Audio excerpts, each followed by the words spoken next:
김정입니다.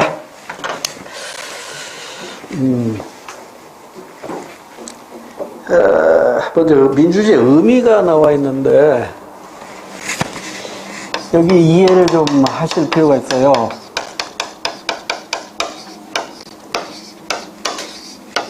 우리 교과서에 민주주의의 의미라고 나와 있지만 정확히 말하면 의미의 발달 과정입니다. 또는 민주주의의 발달 과정으로 이해하시면 돼요. 그래서 이게 민주주의 발달 과정이 3단계죠. 고대. 여기 중세 암흑기를 맞이하죠.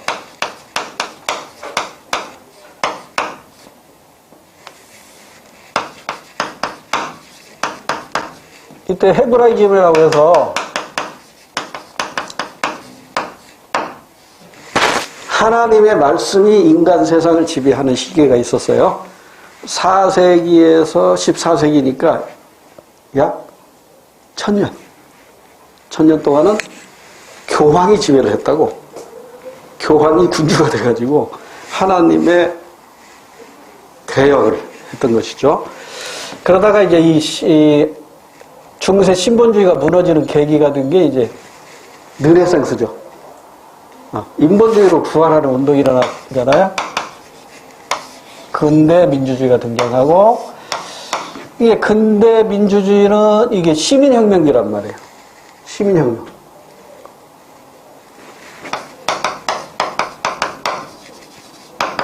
시민혁명을 통해서 근대 민주주의가 등장한단 말이에요.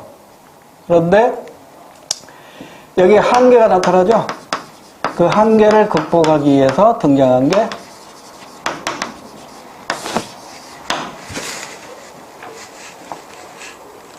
현대민주주의라고.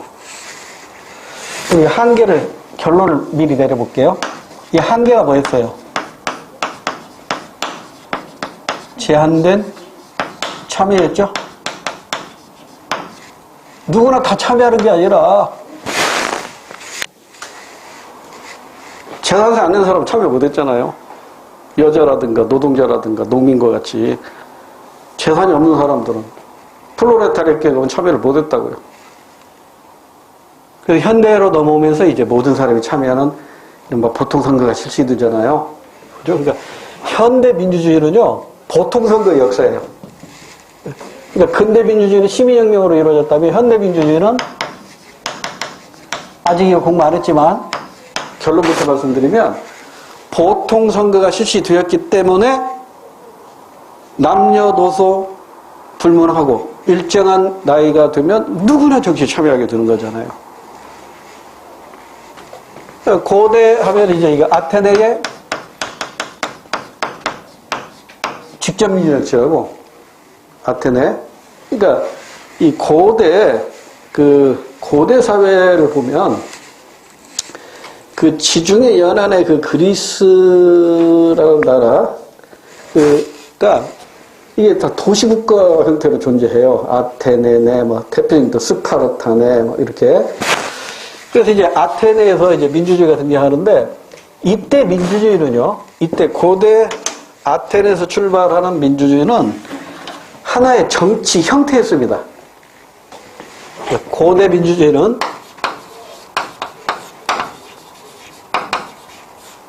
정치 형태로서의 민주주의라고. 그러면 이 정치 형태에는 어떤 것들이 있었느냐? 대표적인 게 세 가지가 있어요. 세 가지. 첫 번째, 군주제. 두 번째, 귀족제. 세 번째, 민주제라고도 하고 공화제라고도 하는데, 이게 엄밀히 말하면 다른 말이죠. 근데 좀 같이 표현하기도 합니다. 자, 군주제라는 게 뭐예요? 군주제는 누가 지배하는 거예요? 1인 지배죠.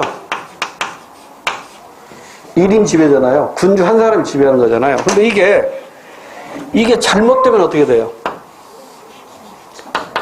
이게 실패하면 1인 독재가 된다고요. 1인 독재.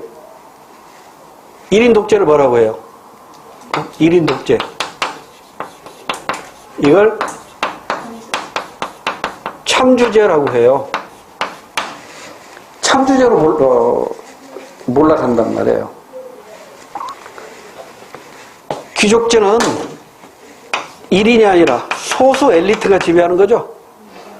소수 엘리트가 지배하는 거라고. 근데 이것도 이게 잘못되면 소수 엘리트가 지배하는 게 잘못되면 이건 엘리트 독재가 나온다고. 소수 엘리트 독재. 소수 독재. 이걸 정치학에서는 과두제라고 하죠. 과두. 우리 과점 시작할 때 그 과자하고 똑같은 과자예요. 소수, 몇 안 되는 사람이 시장을 지배한다. 몇 안 되는 사람이 나라를 지배한다. 과두제입니다. 그 다음에 이 민주제하고 공화제는요, 조금 구분할 필요는 있어요. 그래서 우리 헌법에 보면, 우리 헌법에 1조 1항이 뭐냐면 대한민국은 민주공화국이다 이렇게 돼 있거든요. 그러면 민주에 반대되는 개념은 독재겠죠. 그죠? 독재니까 민주의 반대는 독재란 말이에요. 1인 독재라고. 그러니까 민주적으로 주권 행사된다 이런 의미를 가지고 있고요. 공화제 이 말들을 잘 이해해야 돼요. 민주공화국이라고 했거든요. 그러면 여기에서는 민주공화국에서는 누가 지배하냐면 모든 사람이 지배하는 거예요. 모든 사람이 참여한다. 모든 사람이 지배한다 이런 뜻이에요. 그게 데모크라시잖아요.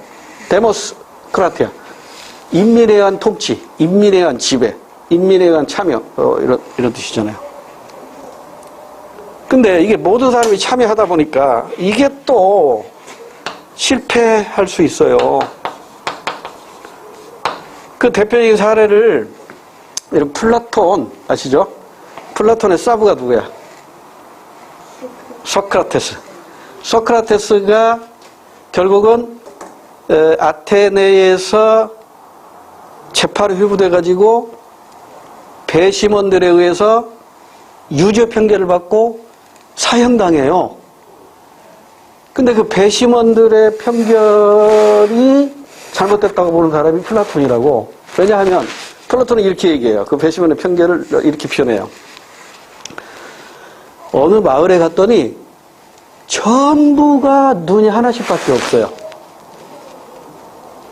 그런데 눈을 2개 가진 사람이 그 마을에 갔더니 전부 자기를 조롱하더라는 거예요. 저 새끼 병신이다. 우리는 눈 다 하나씩 있는데 저 새끼만 2개 있다. 저 병신이다 이거. 세상을 누가 똑바로 볼 수 있을까요? 2눈을 가진 사람이 세상을 똑바로 볼 수 있다고. 소크라테스는 2눈을 가진 사람이었다고요. 근데 아테네의 배심원들은 다 눈이 하나씩밖에 없었던 거야. 세상을 한쪽으로 치우쳐서 봤다는 것이지. 우매한 백성들이 우리 스승을 주겠다는 거예요.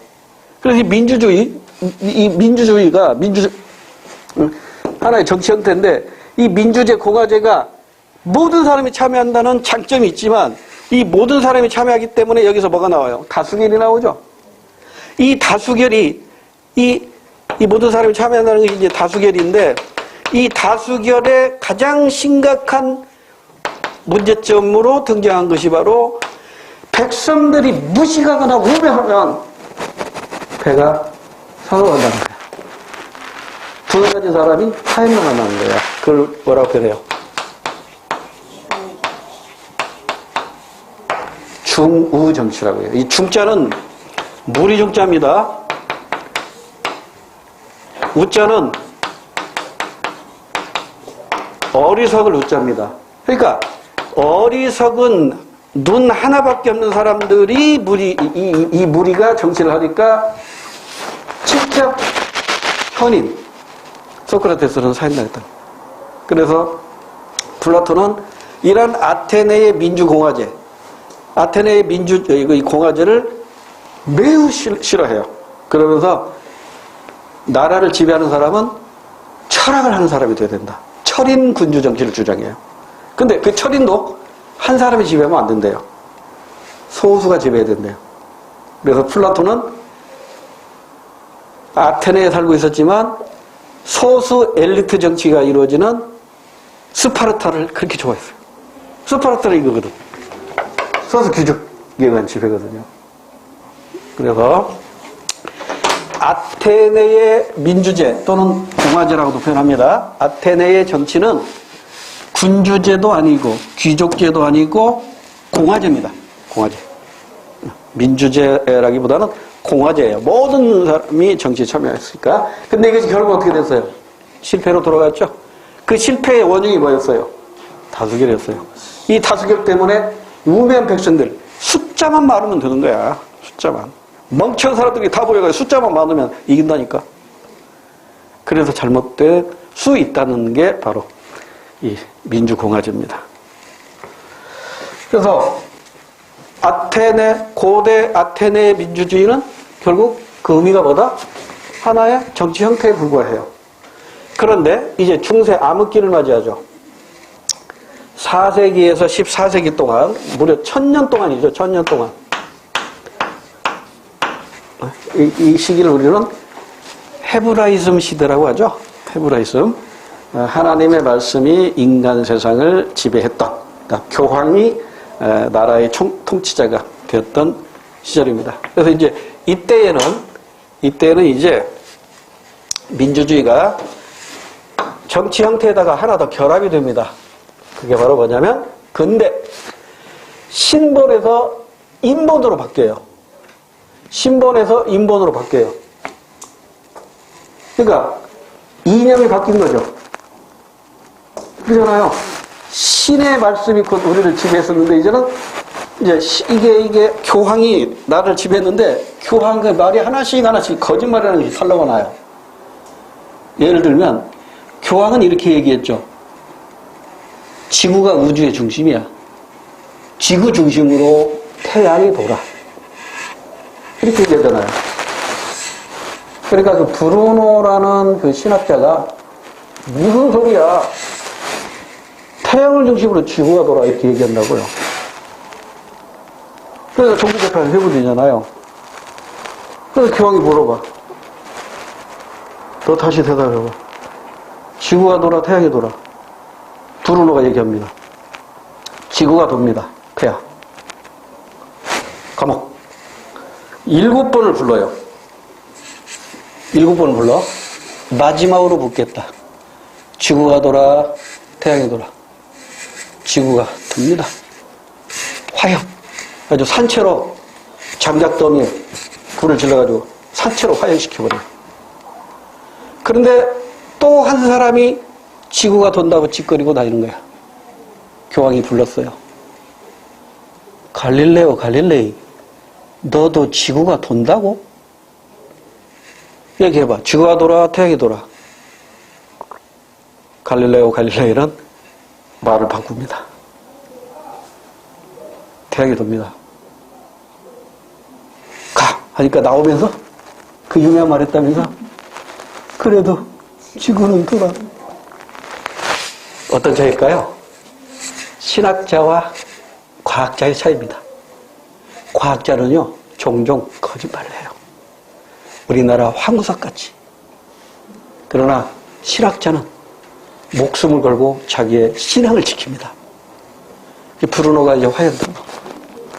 그 다음에 갈릴레이는 이제 그 지구가 돈다는 것을 이제 간접적으로만 얘기하고, 그 다음 케플러라는 사람이 있잖아요. 케플러. 이 사람은 지구가 태양을 돌고 달이 지구를 도는 것을 수학적으로 증명을 해버려요. 그리고 만유 인력의 법칙을 또 수학적으로 증명을 해버려요. 누가? 이거 누구지? 뉴턴. 이렇게 자연과학이 발전하면서 이 지구는 네모나다고 그랬거든요. 또 이게 교황이 지구는 네모나니까 배 타고 바다 빨리 나가지 말라고 그랬거든. 근데 누구야? 스페인의 그 이사벨인가 그 여왕한테 콜럼버스가 가가지고 나 항해하게 도와주십시오. 밀어주니까 콜럼버스가 그냥 대서양 건너버렸잖아요. 응? 신대를 발견하고. 그래서 결국 지구 그 뒤에 나스카바다스인가? 지구를 한 바퀴 뺑 돌아버리잖아요. 근데 지구는 네모난 게 아니라 원형이다. 구다. 구. 고구같이 생겼다. 그러니까 이제 교황이 끝발이 사라지는 거야. 교황이 끝발이 사라지면서 이제 뭐 네오 10세가 뭐 만들어요? 우리는 면죄부라고 표현하죠. 학교에서. 엄밀히 말하면 면벌부죠. 죄를 지었으면 벌을 받는 게 기독교 사상이잖아요. 천당 갈 때 지옥까지. 근데 돈 주고 요 증서만 사면은 죄를 지어도 미래의 죄까지도 다 용서받고 지옥에 안 간대. 면벌부죠. 면죄부가 아니잖아. 면벌부. 그러니까 여기 이제 누구지? 그 법학 공부하다가 신학자로 변신하는 거. 누구야? 종교개혁. 마르틴 루터. 마르틴 루터가 그 교황 사는 그 성당 앞에서 95개 조항 반박문을 내렸는데 그 첫 번째 조항이 이거잖아요. 11, 돈이죠, 돈. 그러니까, 헌금을 강요하는 교회에 회개하라 이거잖아요. 면죄부 가지고, 천당 갈 생각 말하라 이거죠. 그러면 이제 종교개혁이 일어나고, 그 다음에 뭐 지리산을 밟고, 이런 게 복합적으로 이루어지면서, 이제 중세 암흑기가 이제 근대 시민혁명까지 발전해. 이게 시민혁명으로 발전한 그 과정은 조금 뒤에 다시 할 거예요. 그건 굉장히 중요해요. 거기서는 반드시 시험문이 한 문제 나온다 이렇게 생각하셔야 되니까 그건 조금 이따 하기로 하고. 그래서 이제 근대로 오면 이제 신본주의가 뭘로 바뀌냐면 다시 인본주의로 바뀐다고. 그래서 이념이 달라져요. 이념이 달라집니다. 그래서 우리가 이념으로서의 민주주의 이렇게 표현하기도 하고 신본에서 이념으로 사회 원리, 사회 구성 원리가 바뀐 거죠. 그래서 이렇게 표현합니다. 근대 민주주의는 이념으로서 민주주의다. 이때 이념은 어떤 이념이에요? 신본주의 이념이에요? 인본주의 이념이에요? 인본주의. 인본주의 이념으로 바뀌면서 사회 구성 원리가 이제 신이 지배하는 사회가 아니라 인간이 인간을 지배하는 사회로 바뀐다. 그래서 이거 근대 민주주의를 우리가 뭐라고 표현하냐면 이념으로서 민주주의 또는 사회 구성 원리로서 민주주의라고 하고 이건 시민혁명으로 완성이 돼요. 그 시민혁명은 조금 뒤에 가서 그 과정을 다시 공부해야 돼요. 자, 이렇게 해서 이제 근대 시민혁명을 통해서 근대 민주주의가 등장했는데 이게 한계가 있다고. 어떤 한계죠? 돈 있는 사람만 선거권을 줘. 돈 있는 사람만 국가의 정책에 의사결정권을 준다고. 그러니까 돈 없는 가정주부나 노동자나 농민은 정치에 참여할 수가 없어요. 그래서 이제 참여권 확대 운동을 벌이죠. 그 대표적인 게 이제 차티스트 운동인데 이것도 조금 뒤에 가서 다시 공부할 거예요. 그 차티스트 운동 등의 선거권 확대 운동을 통해서 오늘날 현대민주주의가 등장하는데 현대민주주의는 여기다가 이제 뭐가 결합이 되냐면 보통 선거를 통해서 누구나 이제 정치에 참여할 수 있죠. 누구나 정치에 참여하는데 나의 자유가 중요한 만큼 다른 사람들도 자유도 중요하잖아요. 그렇죠? 그러니까 오늘 현대 민주주의는 정치 형태이면서 우리 헌법 1조 1항에 있잖아. 대한민국 민주공화당 정치 형태이면서 이념으로서 우리 헌법 10조에도 있잖아. 이게 모든 국민은 인간으로서 존엄과 가치를 가지며 행복을 추구할 권리를 가진다 이렇게 나오잖아요. 인간으로서 존엄과 가치를 가지며 인간 존중 이념으로서 민주주의예요. 그 다음에 이제 오늘 현대로 오면 이제 너나 할 것 없이 정치에 참여하니까 나의 주장만 옳다고 얘기하면 안 돼요. 상대방도 존중할 줄 알아야 돼. 그래서 이제는 하나의 민주주의는 하나의 생활 양식으로서의 민주주의가 되는 거예요. 그래서 여기서 말하는 이 생활 양식으로서 대표적인 게 뭐가 있냐면 자유를 둬요. 자유. 그러니까 자율이라는 건 뭐냐면 자유를 누리면서 자신의 책임감을 가져야 된다는 거예요. 그러니까 자율의 반대는 뭐예요? 타율이라고 생각하면 안 됩니다. 고등학교 1학년 문제에 그런 게 나왔더라고. 자율의 반대말. 민주주의에서 말하는 자율의 반대말을 모르셔요. 고등학교 1학년 문제에 이런 게 나왔더라고. 타율이면 틀려요. 타율이 아니라 방종이죠. 방종은 뭐야? 책임감 없는 자유를 누리는 거죠. 내 멋대로 하는 게 방종이죠. 그러니까 생활 양식으로서의 민주주의는 자유를 의미하는 것이지 방종을 의미하는 게 아니에요. 그 다음에 또 뭐가 있을까요? 이웃에 대한 배려. 우리 책에 보면 자세하게 나왔을 거야. 뭐 타인에 대한 배려 이렇게 나왔잖아요. 타인에 대한 배려, 이웃에 대한 배려, 대화와 타협,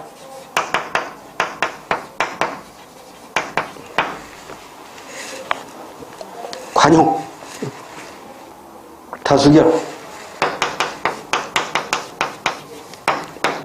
관용. 이 관용을 프랑스 말로는 뭐라고 그래요?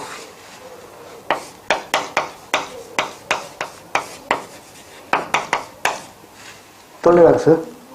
톨레랑스. 배려하고도 그 유사한 말이죠. 배려, 관용. 프랑스만 없애버립시다.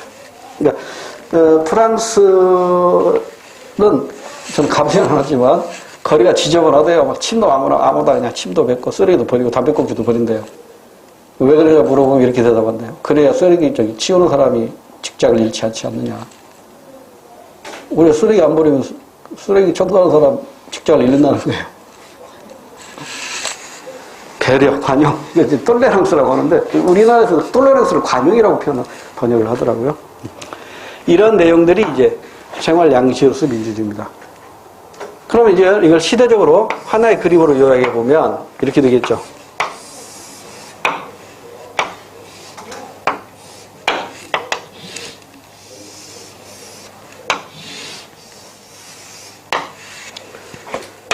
정치, 형태.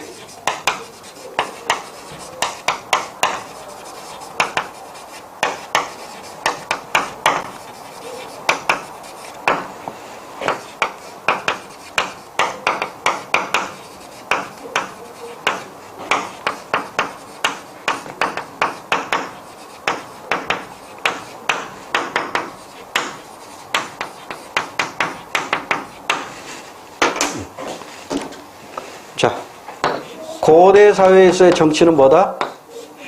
오직 정치 형태에 불과해요. 근대 사회에서의 정치는 뭐다? 정치 형태이면서 이념으로서의 민주주의예요.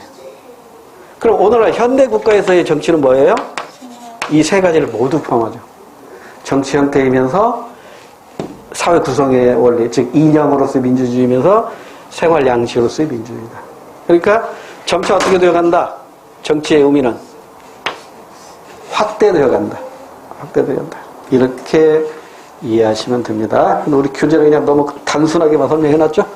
이걸 기초로 해서 우리 교재 가지고 여러분이 복습하시면 됩니다. 자, 10페이지 민주주의의 의미, 발달 과정 이렇게 이해하시라고 그랬죠.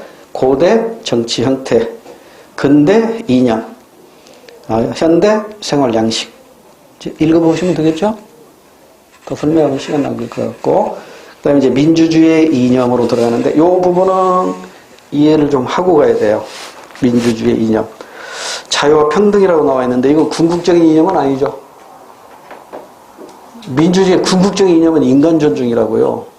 인간 존중이라는 이념을 실현하기 위한 보편적 가치일 뿐이에요. 자유라는 가치하고 평등이라는 가치인데, 자, 이걸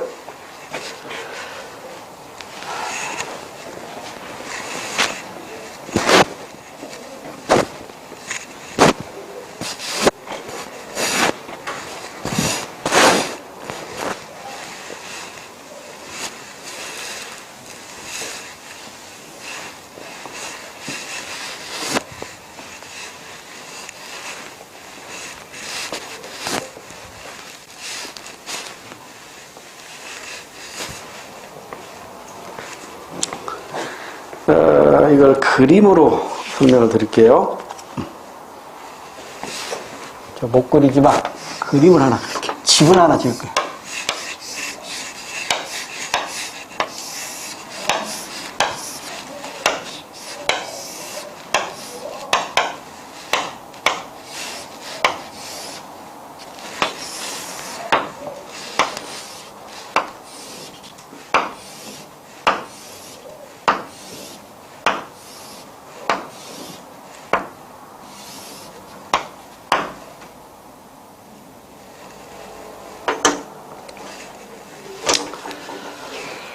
자, 이게 누구네 집이냐면 이 집 이름이요. 현판에 이렇게 적혀있네요. 민주주의라는 집이에요, 집. 그 민주주의에서 추구하는 최고의 이념. 최고의 이념. 이건 바로 인간 존중의 실현입니다. 인간 존중을 실현하기 위해서는 반드시 두 개의 인류 보편적 가치를 충족시켜야 돼요. 그 하나가 자유라는 가치하고 또 다른 하나가 평등이라는 가치예요. 그리고 이 자유와 평등을 지탱하는 게 바로 민주주의의 기본 원리로서 가장 중요한 국민주권, 입헌주의, 권력분립. 주로 시험 문제는 이 세 가지 가지고 나오고요. 우리 책에는 언급이 없지만 또 하나가 대의제하고 이것도 있어요. 그래서 대의제와 지방자치는 따로 공부하기로 하고 대의제하고 지방자치는 따로 공부하기로 하고 이 시간에는 주로 인간 존중, 우리 헌법 제 10조에 있어요. 우리 헌법 10조. 워낙 중요한 헌법총. 우리나라 헌법은 130 몇 개죠? 되죠? 130 몇 개인데? 130 깜깜하네. 그 130여 개의 조항 중에서 가장 핵심적인 조항 하나만 골라라 하면 이게 10조예요. 10조? 잠깐 10조를 한번 써볼게요. 여러분 암기하려고 하지 마시고 자연스럽게 암기가 돼야 돼요. 자꾸 보다 보면 자연스럽게 암기가 돼요.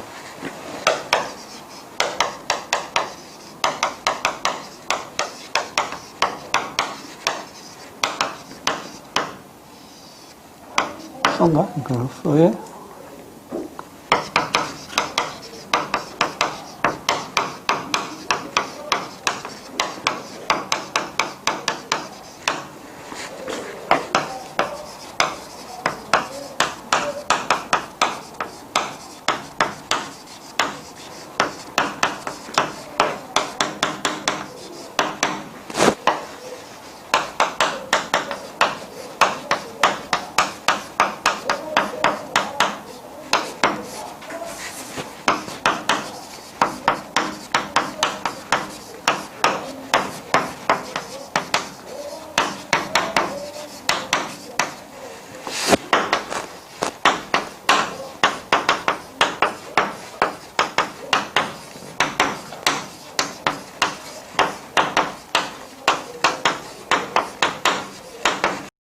이게 우리나라 헌법 10조입니다.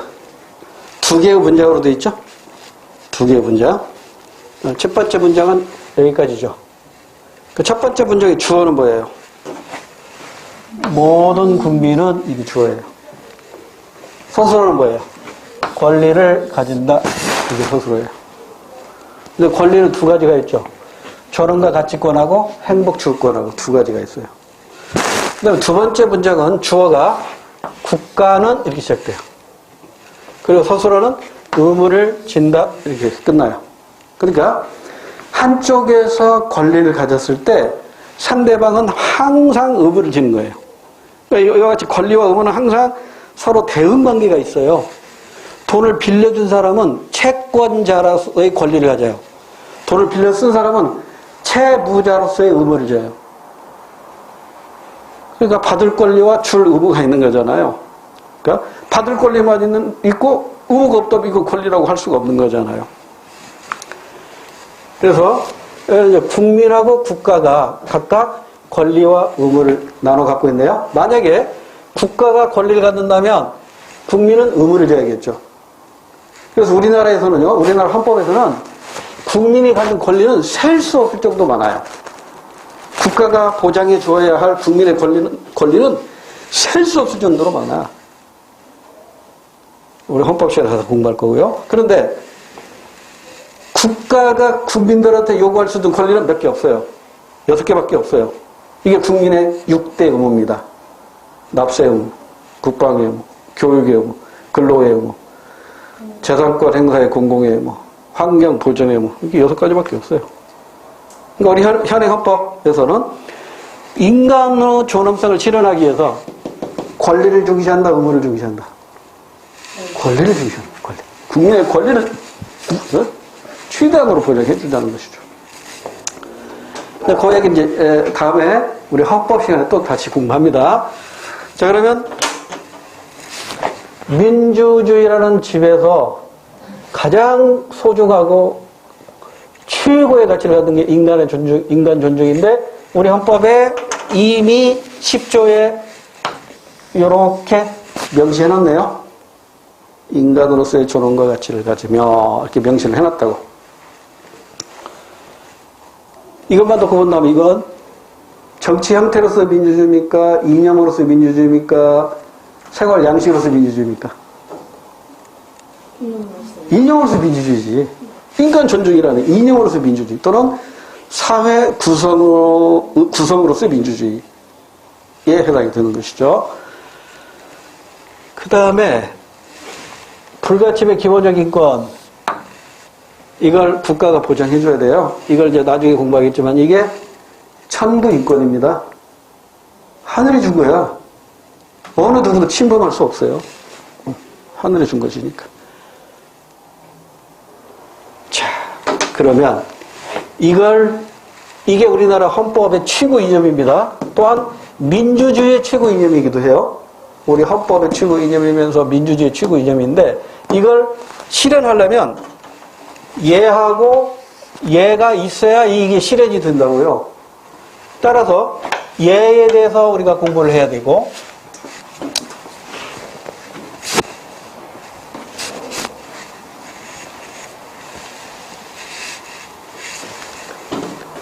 얘에 대해서도 우리가 나눠서 공부를 해야 돼요. 그래서 이게 또 시험 문제에서 언급이 되고 있으니까 자유에는요 영어로 말하면 프리덤도 있고 리버티도 있어요. 둘 다 자유죠.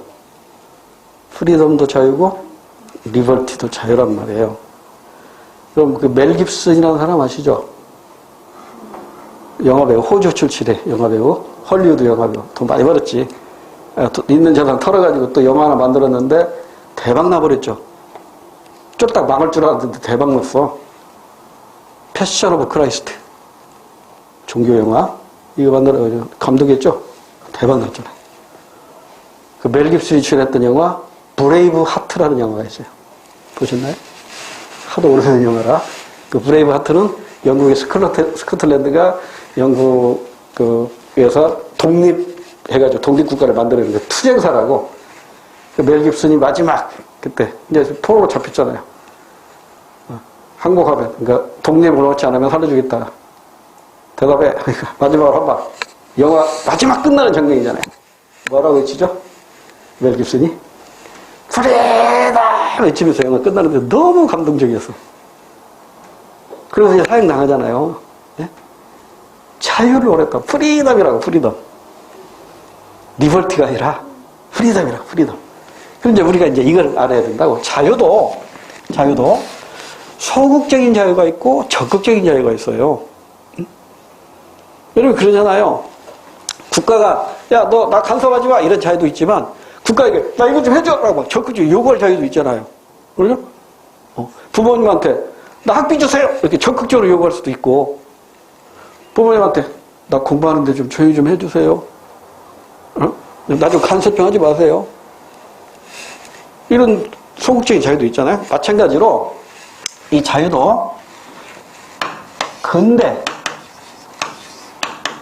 야경 국가에서의 자유는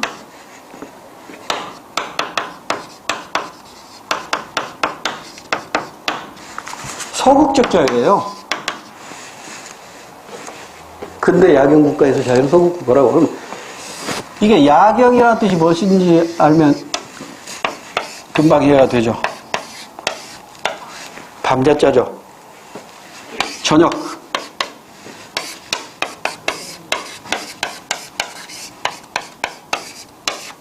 경은 뭐예요? 경비한다, 지킨다 이런 얘기죠. 밤을 지켜주는 역할을 하는 게 국가라는 거예요. 왜? 저녁에 간첩들이 왔다 갔다 하고 간첩뿐만 아니라 도둑놈이 왔다 갔다 하거든. 그럼 국민들이 불안해서 잠을 못 자요. 그러니까 국민들이 편안하게 잠을 잘 수 있도록 의적도 막아주고 도둑놈도 막아주는 거야. 그러니까 국가가 할 일은 뭐야? 치안과 국방만 국가가 할 일이야.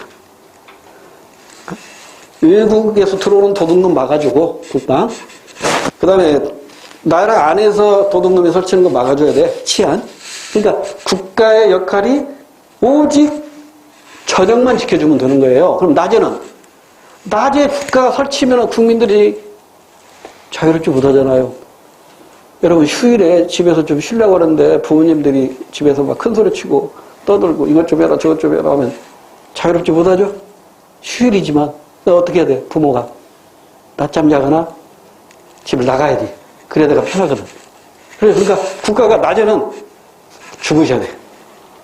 국가가 낮에는 주무시고요. 밤에만 우리 백성들이 편안하게 잘 수 있도록 일해주세요. 깨어서 일해주세요. 이게 근대 야경국가라고. 그러니까 근대 야경국가는요. 매우 소극적인 국가예요. 따라서 국방과 치안만 책임지면 되니까 세금도 많이 거둘 필요가 없어. 그래서 이제 낯설이나 학자는 비판하죠. 에이 싸구려 정부. 싸구려 정부라고 이렇게 비판하기도 해요. 값싼 정부라고 비판하기도 하는데 이게 바로 근대 야경국가라고. 그래서 이때 이 소극적인 자유가 바로 이 프리덤이란 말이에요. 그러니까 이 소극적인 자유는 뭐냐면 국가로부터 간섭받지 않는 자유라고요.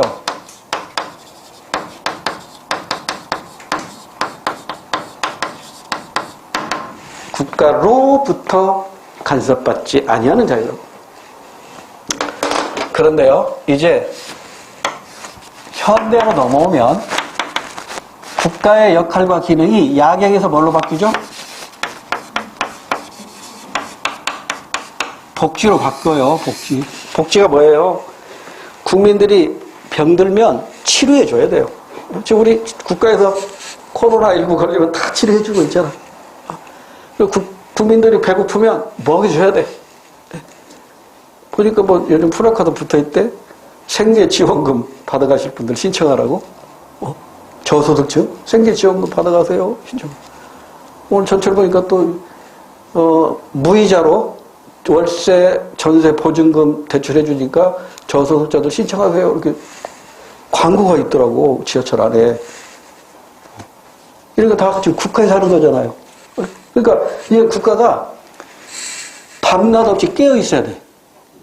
저녁은 국방 치안, 낮에는 배고픈 국민이 없는지, 병든 국민이 없는지, 집 없는 국민 노숙하지 않는지 이거 다 확인해가지고 집이 없으면 집도 국가가 책임져야 되고 먹는 것도 책임져야 되고 의료도 국가에서 책임져야 돼요. 이렇게 국가 할 일이 커져버렸어요.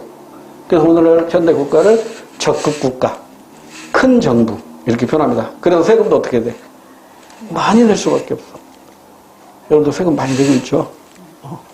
불만 많이 있겠지만 그 세금이 결국 다시 국민에게 돌아가도록 하는 게 이게 복지국가란 말이에요.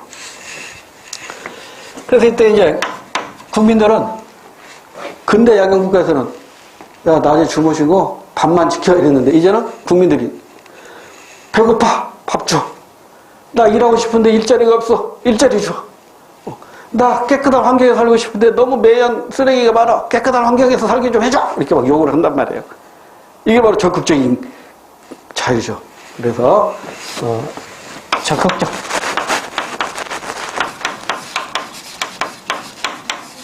자유를 강조합니다. 그래서 이 적극적인 자유는 국가에 의해서 국가가 보장해주는 자유예요. 국가에 의해서 보장되는 자유라고. 내가 간섭하지 마 이게 아니라 내가 배고플 때 국가에 의해서 내가 배고픔을 해결해야 되고 내가 이 냄새나는 집에서 살 때 깨끗한 환경에서 살 수 있도록 국가에 의해서 보호돼야 된다고. 국가에 의해서 보호되는 자유. 그래서 국가로부터의 자유와 국가에 의한 자유로 이렇게 의미가 다르게 나타납니다.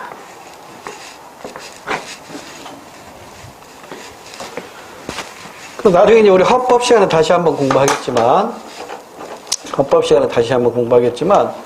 이 소극적인 자유에 해당되는 게 바로, 대표적인 게 우리 헌법에 있는 자유권이에요. 이 자유권 중에서 가장 또 대표적인 게 뭐냐면,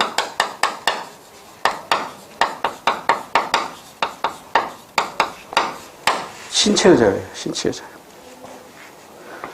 우리 헌법 11조인가요? 12조인가? 모든 국민은 신체의 자유를 가진다. 이렇게 돼 있잖아요. 그 신체의 자유를 보장하기 위해서 고문받지 아니할 권리도 존재하는 것이고요. 나중에 헌법 시간에 다시 합시다. 그 다음에 국가에 의한 자유. 이 대표적인 게 바로 사회권이에요. 그 사회권의 대표적인 게 우리 헌법에 나와 있죠. 모든 국민은 인간다운 생활을 할 권리를 가진다. 인간다운 생활을 할 권리가 있어요.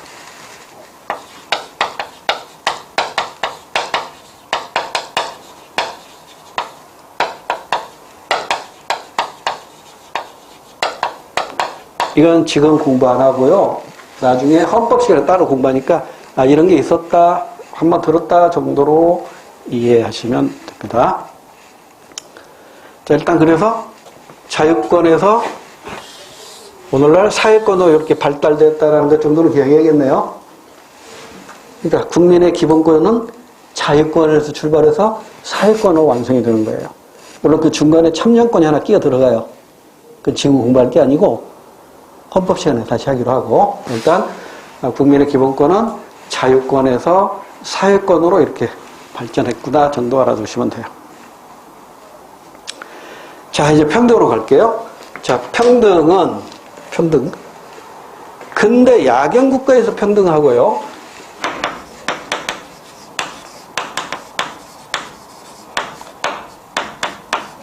현대 복지 국가에서 평등이 달라요.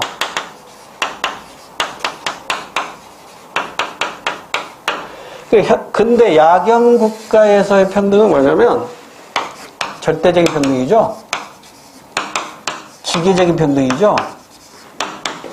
형식적인 평등이에요. 절대적이고 기계적이고 형식적인 평등이에요. 그래서 이걸 아리스토텔레스의 표현에 의하면 표현에 의하면 이게 바로 평균적 정의에 해당이 돼요. 평균적 정의. 이게 무슨 얘기냐면, 하루에 10시간 일한 노동자가 있고요. 하루에 1시간 일한 노동자가 있어요. 똑같이 일을 했어요? 그럼 똑같이 빵 하나씩 주는 거예요. 10시간에서도 빵 하나 주고, 1시간에서도 빵 하나 주는 거예요. 왜? 둘 다 일했으니까. 똑같이 평등하게 대하는 거죠. 근데 좀 이상하죠? 10시간 일하는 사람도 빵 하나 받고 1시간 일하는 사람도 빵 하나 받으면 10시간 일하는 사람이 열받잖아. 그렇죠? 이런 문제가 발생한단 말이에요. 일단 10시간 일하는 사람이나 1시간 일하는 사람이나 같은 거예요? 다른 거예요? 다르잖아요. 다른데 같이 대화하고 있죠?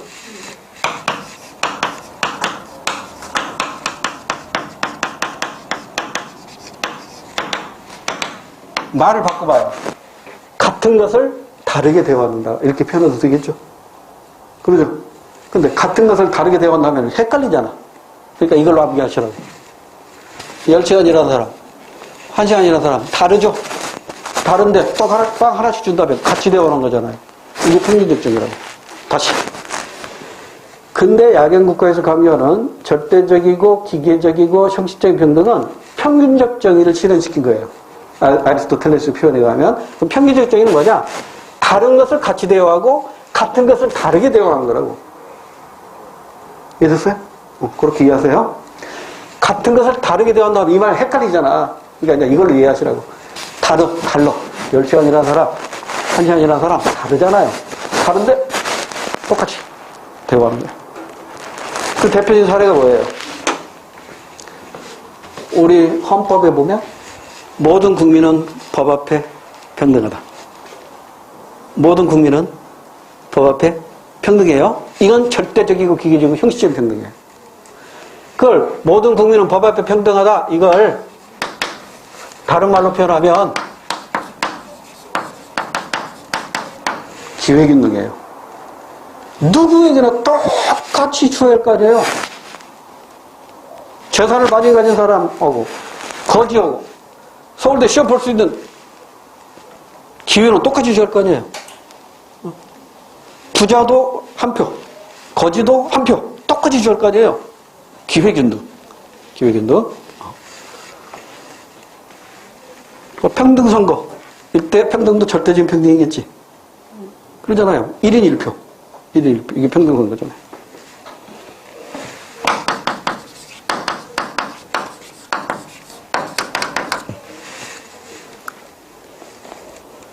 그런데 오늘날 현대 복지국가에서는요, 이것만 가지고는 평등이 완전히 실현됐다고 볼 수가 없거든. 그래서 오늘날 복지국가로 넘어오면요, 이게 이제 어떻게 바뀌냐면, 절대적이 아니라, 상대적이고, 기계적이 아니라, 비례적이고, 형식적이 아니라, 요렇게 달라져요.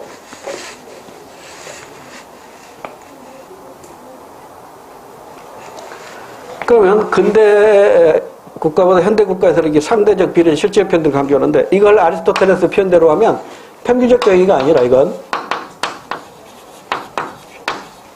배분적 정의예요. 아까 10시간 일한 사람하고 1시간 일한 사람 똑같이 빵 하나씩 주면 불만이 생긴다고 그랬죠. 그럼 10시간 일한 사람에게는 빵 10개 주고 1시간 일한 사람에게는 빵 하나 주면 되는 거예요. 그러면 10시간 일한 사람은 다 똑같이 10개 주면 되겠네. 같은 사람을 같이 대우하는 거예요.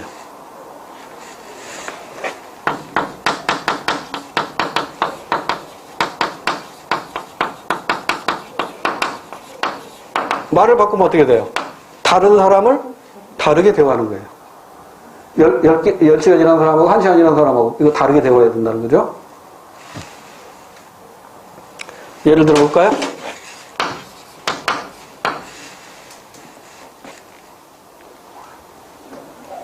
자, 예를 들어보세요. 뭐가 있을까? 우리나라 누진세 제도.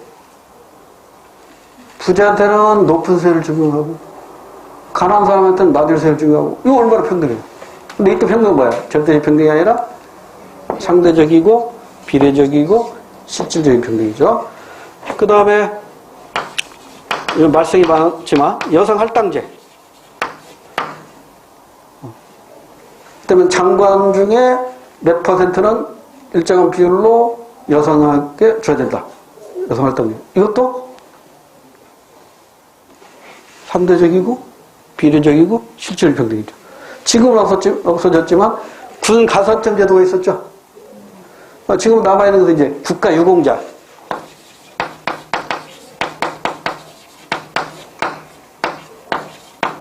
우대하는 경우, 제가 한번 얘기했던 것 같은데, 2002년에 제가 그 노량진 법학원에서 강의할 때, 상담하는 분이 와서 나한테 그런 거예요. 아니, 이번에 교정직 시험에서 커트라인이 101점 나왔어요. 그러는 거예요. 100점 만점에 커트라인이 101점이 나왔다는 거야. 그럴 리가 있냐고 했더니 국가 유공자는 평균 5점을 더 준다네요. 총점 5점이 아니라. 그러니까 그 교정직에 이 국가 유공자들이 대가 몰린 거야. 그래가지고 평균 5점이 더 버리니까 커트라인이 101점이 나온 거야. 100점 만점 101점이 나온 거야. 이런 경우가 있더라고요.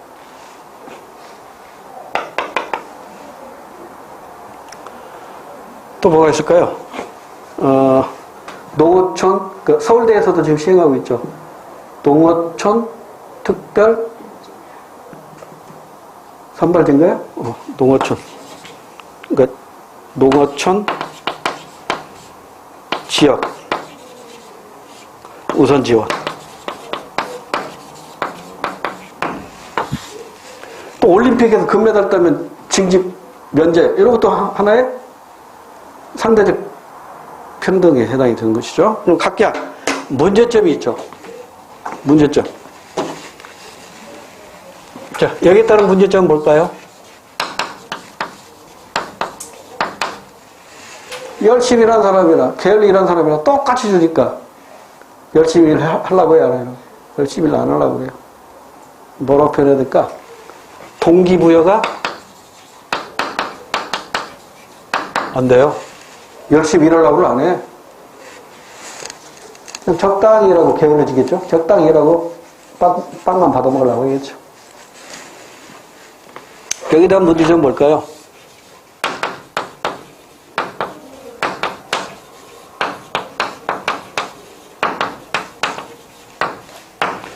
역차별 문제가 발생하겠죠.